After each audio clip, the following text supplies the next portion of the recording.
Hello, I wanted to give you guys a quick rundown of how to use the software Mandelbulb3D.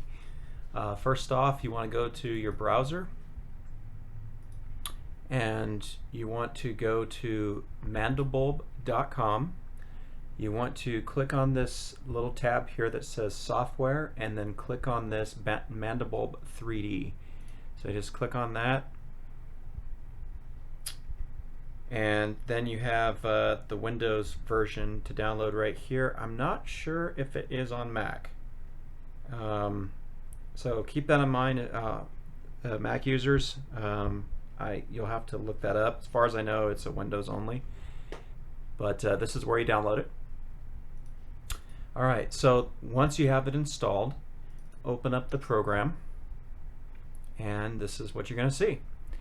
Right here you have what is called a Mandelbrot formula, and right now it doesn't look like much, it just looks like kind of gradient patterns, but if you hit this calculate 3D button here, you see this really cool pattern. It's a little small on here. If you want to have it fill up the screen, all you have to do is just click on this scale button and re-render it again. It's going to take a little longer because of the more resolution, but at least you can kind of see what we're looking at. So I'm going to go straight into navigation because this is where a lot of the fun begins. So if you click on the navigator button, it opens up a new little window which you can grab and move around. But what you do is when you click your mouse once on this screen, so just click and you move the mouse around, it acts as kind of a nice little panning device, so you can kind of like look in different directions when you move your mouse. Click it again to get out of it. You're going to see down here that in this little bar you have these little keyboard shortcut keys that you can press to move around. So for instance, I'm going to hit E on my keyboard, and if you notice when I hit E, I start to move in. And then you can click your mouse to move it around, hitting W on the keyboard to walk forward.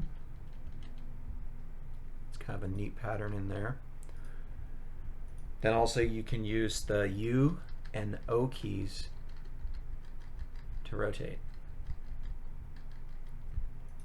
And that's a little bit of how you navigate.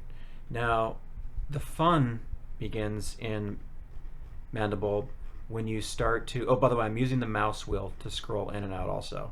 So sometimes you can get lost in this, and I'll show you how to reset that. Anytime it gets out of whack or it gets really crazy and you lost your position, just come over to this position button here and hit reset, and then the rotation, you can reset that also. And now when you calculate 3D, you're back to where you were before. Click the navigator button again. If you notice, it hasn't updated in here, and the reason being, any changes that you make on this main screen, if you want to see them in the navigator, you have to hit this parameter button. So click that and it puts us back to where we were. Now here's where the real fun begins in these Mandelbrots. What you want to do is on your main screen, you have this button right here called formulas. So just in case you're in a different screen or you don't see it, it's this little tab right here called formulas. So click that, and the one that it starts with is this Integra Power. Now as soon as you hover over these little tabs, you're going to see that there's a large list of all these different formulas, and then above that you have Formula 1, Formula 2, all the way to Formula 6. So you can mix and match every one of these formulas to get different results. So that can be very overwhelming, especially when you're starting a new program. So what I would recommend is starting off with something very simple and just keeping it on just one for the time being. So let's try like a Beth 651. So as soon as you click that, you're going to see it in this little bar right here. Hit calculate again, and when it does, we get this really cool looking, shape, whatever it is. So go into your navigator now, hit the parameter, and there it is. So now we can start moving around inside of this thing, getting all sorts of different shapes and weird things. By the way, if you notice that things start to get clipped, there's a little button right down here that shows your far plane. So if you change this to something really high, like 10,000, it will increase your draw distance, and you can see much farther into the distance. So if I'm using the mouse wheel and I'm zooming out just to kind of see if there's anything I want to play with. Say for instance we find one that we don't like. We can close it out and just come in here and pick a different one. That's the fun thing about this. There's an amazing box that's really fun. So let's try that one. That one is under the 3D. So click Amazing Box and hit Calculate. Now this is weird. It's all blank. Why is that? So go to Navigator, click Parameter, and here's where it gets really fun. See, you have the scale, and when you start moving the scale up, you start to get all these different shapes. And then you have this R that you can start playing around with. Now when you start using the mouse wheel, if you notice, the colors start to change too.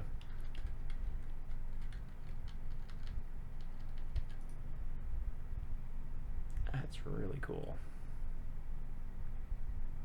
Okay, and then you have this fold, so you can start to fold the mathematical equation. See if I can zoom out so you can kind of see what it's doing here. And let's see here, field of view. Move that up to 10,000. There we go. And I'm clicking the mouse and moving around so I can kind of see what we're looking at here.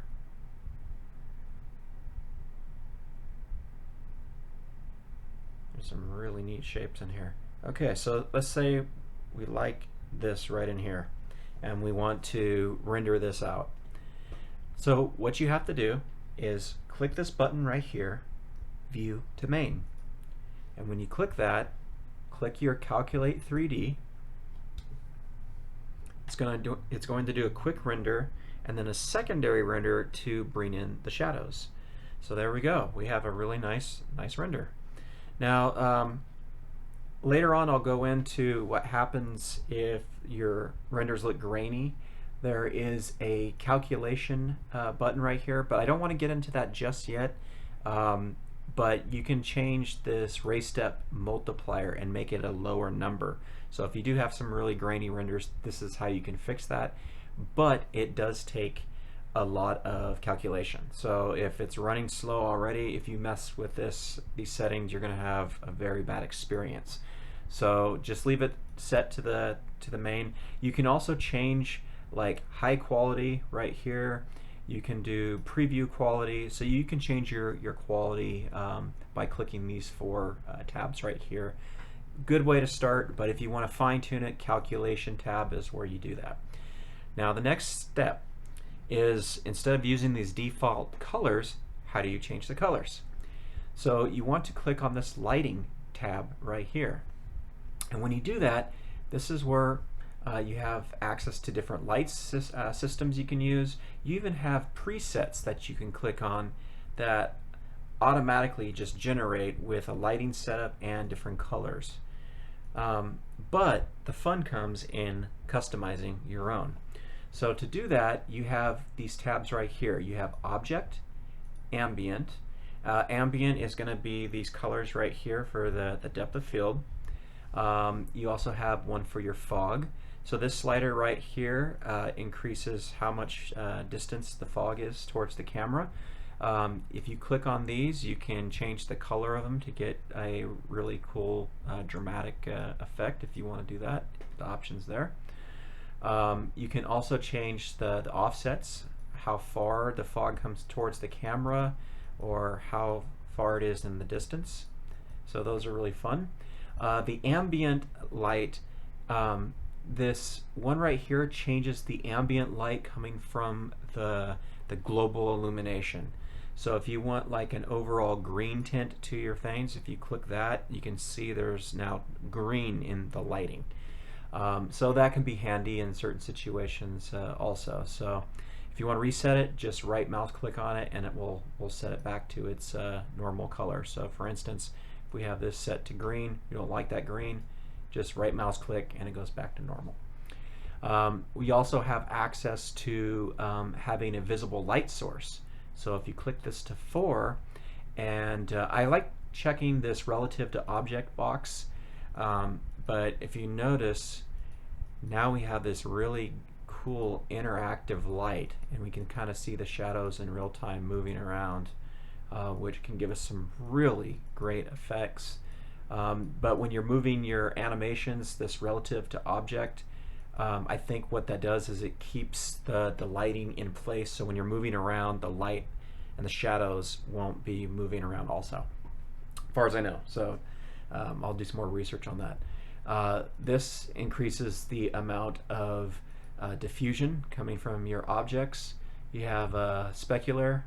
It's very hard to notice the difference on these. I usually kind of leave it set to the default 32 or 64.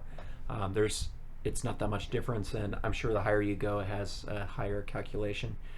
This also increases the amount of brightness that you get. So it's using a multiplier, I believe, for the brightness. So I find just kind of leaving it at stock is kind of fine where it's at. So okay, now how do you change the color of your geometry? Click on the Object tab, and you're going to see a specular and a diffuse. All you have to do is just click on this diffuse, and it's going to open up a new box. Now this is kind of hard to tell because we have it in this grayscale, so they all look gray. If I switch this over to this rainbow one, now you can kind of see how this works. So we have this box right here. Watch what happens when I slide this. You can kind of see it's moving the color space to show what these other colors are. So the way you change colors is you right mouse click over the box with the color, and then you can use your color slider or just pick a preset color and then you hit OK. If you want to copy the color, you can hit C when you're hovering your mouse over the box, and then V to paste it into the new place. There's this also when you click and drag this over, you're going to see there's some other hidden colors over here. So once again, you can hover over the color you want, hit C, and then just paste them where you want them. And if you want to get creative, you can start picking more colors, and we'll copy that one, start pasting it in here just to kind of give it some variety. Let's paste that in there too. Okay, so once you're done with that, just say update image and you're good to go.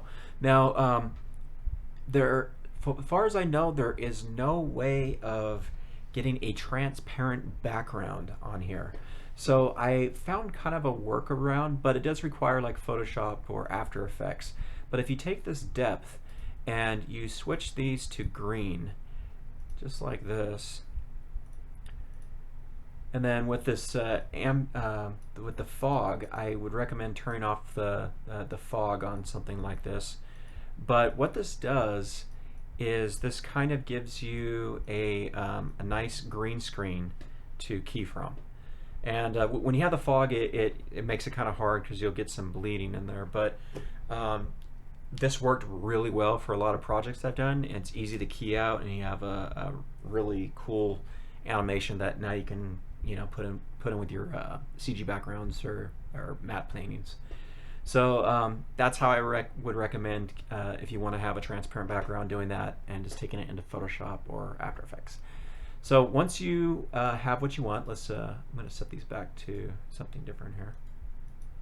There we go, something a little more fun. Once you have what you want, how do you save it out? Or how do you save your file? In fact, that's a good practice to get into, just in case it should crash. There's this little Save tab right up here, and you have an M3I, which saves the complete file, and then you have an M3P, which only saves the parameters. So depending on what you want from the scene, you might as well just save it out. The file sizes are not very big. If you want to save out everything, just say, all right, we have some blue boxes, and then you hit save. So then when you exit out of the program and you come back into it, look for your save file, which I believe I have mine. Let's see here. Actually, I don't know if you can click on it from there. Just go back into the main program. I was going to see if you could click on it from the outside, but so all you have to do is just go to Open M3I, and then look for the file name that you saved, and there it is. And watch how quickly these open. It's phenomenal. Just instantaneous. I just love it. So if you want to save this file out, all you have to do is just say save pic, and then it gives you two options. You have a PNG file and a JPEG.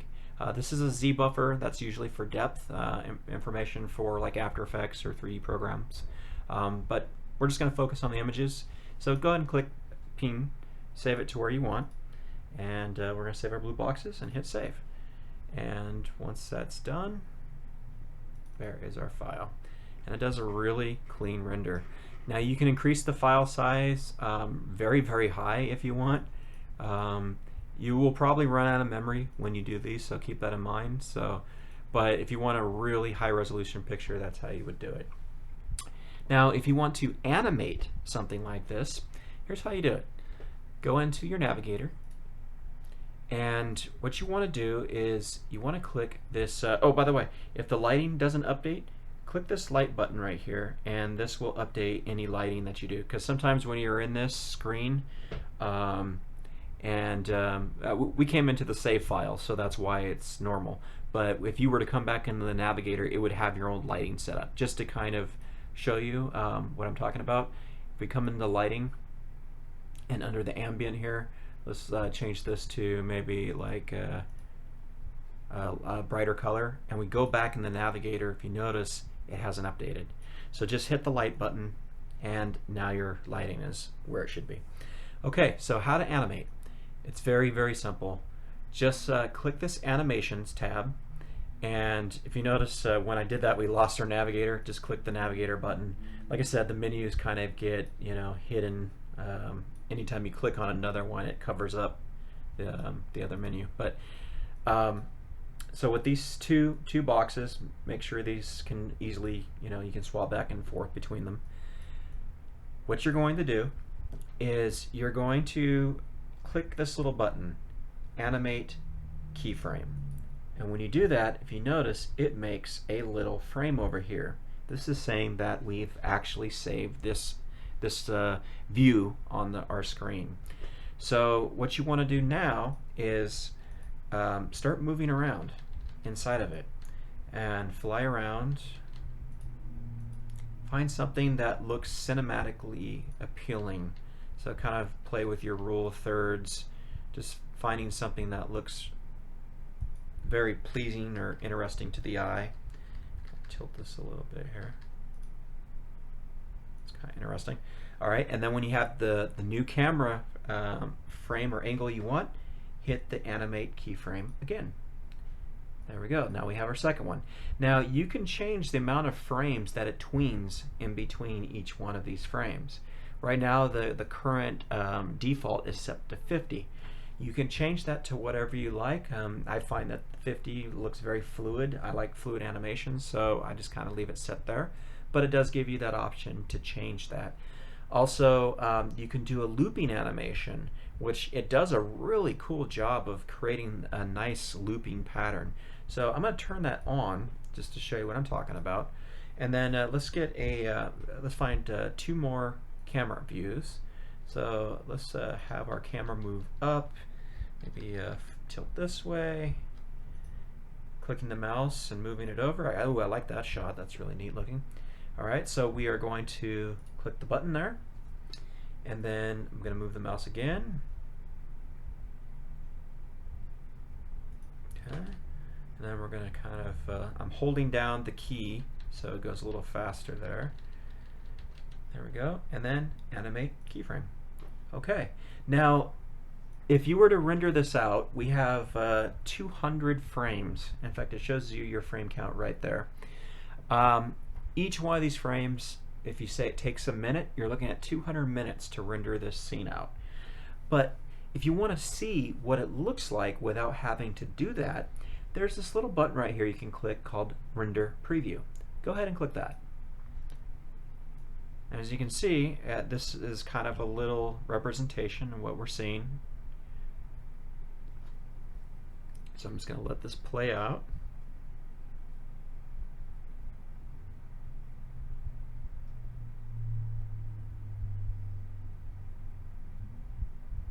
The nice thing about this is this gives you a way to kind of see, in other 3D packages, they call this play blasting. So it gives you a representation of how it's going to look, and you'll get to see. Now this isn't real time; it renders every second frame. And there we go. We got our loop.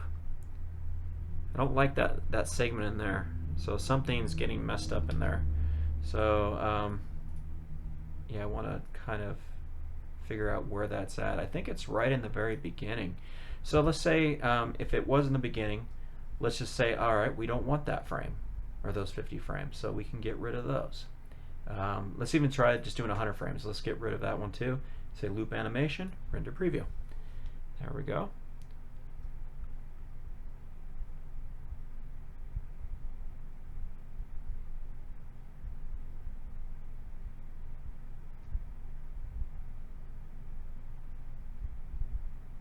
It's almost done. And there we go. We have kind of a boomerang animation. Now if you notice the preview, it kind of looks washed out. And that's because it's not using ambient shadows in this. So let's say we like this animation. So we can close this out. And if you want to see a preview, so this frame right here, we want to see what it looks like. Say View to Main. Click that. Come over here. Calculate. And this is what our animation will look like, each frame. So if we're happy with that, we can now come over here, and all you have to do is change the folder that you want to save this at. All right, we're going to make a new folder, and we're going to say blue boxes, and hit open. There we go. So our output folder is going to save this image sequence into this folder right here. And then all you have to do is just click this button right here, Start Rendering Animation. And go get some coffee, take a nap, watch a few episodes of your favorite show on Netflix. And if you notice, it's getting one of these frames done. Here's our folder right here. So you can kind of see, I'm on a very fast machine, but you can see that it's making the image sequence right now. So you always want to render out in an image sequence. Never, if you render out in a video format, your computer should crash, you'll lose all your work. Whereas if you start with if you render with an image sequence, wherever your computer left off, you can begin again right from that spot there. So. And the last thing I'd recommend, I'm going to hit stop on this render, is just saving out your file once again before you close it out, and you can always come back to this file. One other really cool thing about this, if you want to share this with somebody, you can come into this save feature and say to clipboard. And what that does, if you open up a text document, I'll drag it over here, and you paste this. I'm going to save this out.